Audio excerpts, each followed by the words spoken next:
আপনাকে কি করে ভালো না বাসি ইয়া রাসূলুল্লাহ।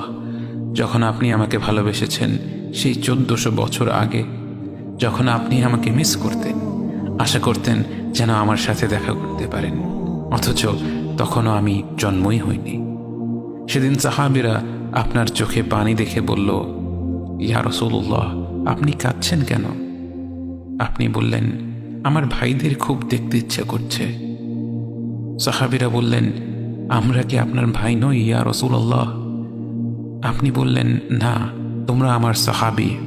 আমার ভাই হলো তারা যারা আমার পরে আসবে এবং আমাকে কখনো না দেখেও তারা আমাকে বিশ্বাস করবে।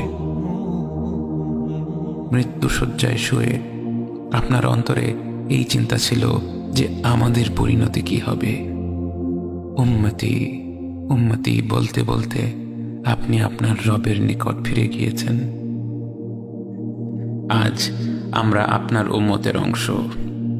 বিশ্বজুড়ে আপাত দৃষ্টিতে আমরা হচ্ছি সবচেয়ে অপদস্থ, নিরুপায়, পরাজিত, লাঞ্ছিত, অথচ বাস্তবে আপনার উম্মতের অংশ হওয়া যে গোটা বিশ্বের সব সম্পদ পাওয়ার চেয়েও মূল্যবান ব্যাপার।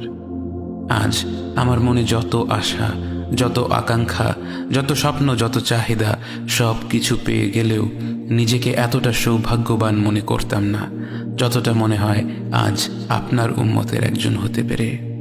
কাল হাসরের ময়দানে যখন গোটা মানব জাতি এক নবী থেকে আর এক নবীর কাছে ছুটে যাবে, আল্লাহ যেন বিচার প্রক্রিয়া শুরু করেন এবং প্রতিটি নবী নাফসি নাফসি বলে মানুষকে ফিরিয়ে দিবে। অবশেষে যখন সবাই আপনার সামনে হাজির হবে এবং আপনি গোটা মানব জাতির প্রতিনিধি হয়ে আল্লাহর সামনে সিজদা করবেন, সেদিন আপনার উম্মতের সদস্য হওয়ার পূর্ণাঙ্গ মর্যাদা প্রকাশ পাবে। ইয়া রাসূলুল্লাহ, আপনাকে কেন এত ভালোবাসি তা তো ভাষায় প্রকাশ করা যাবে না। তবে যতটুকু ভালোবাসা আপনার প্রাপ্য ততটুকু তো আপনাকে ভালোবাসতে পারি না। কথায় আপনাকে যতটা ভালোবাসি, কাজে তো তেমন করে ভালোবাসতে পারি না। আপনার সুন্নতের অনুসরণ করি ঠিকই, কিন্তু ভিন্ন মতের অনুসারীদের সাথে ঝগড়া না করে থাকতে পারি না।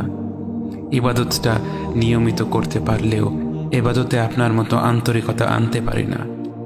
বাহ্যিক বিষয়ে আপনার অনুসরণ করতে পারলেও চারিত্রিক দিক থেকে তো আপনার কাছ থেকে শিক্ষা নিতে পারি না।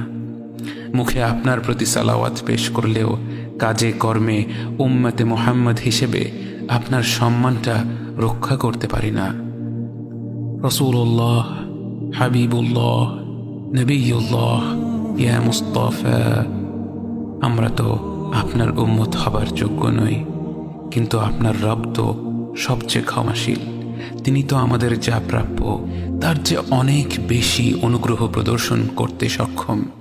আপনি আমাদের যতটুকু ভালোবেসেছেন তিনি তো আমাদের এর চাইতেও বেশি ভালোবাসেন। আমরা আমাদের ভুল ত্রুটি সম্পর্কে যতটুকু অবগত তিনি তো তার চাইতেও বেশি অবগত। আমাদের রবের অনুগ্রহের দিকে তাকিয়ে অন্তরে আপনার প্রতি যতটুকু ভালোবাসা রয়েছে সেই ভালোবাসার দিকে তাকিয়ে আজ বুকে আশা বেঁধে রই, খুব শীঘ্রই আপনার দেখা পাবো ইয়া নবী আল্লাহ।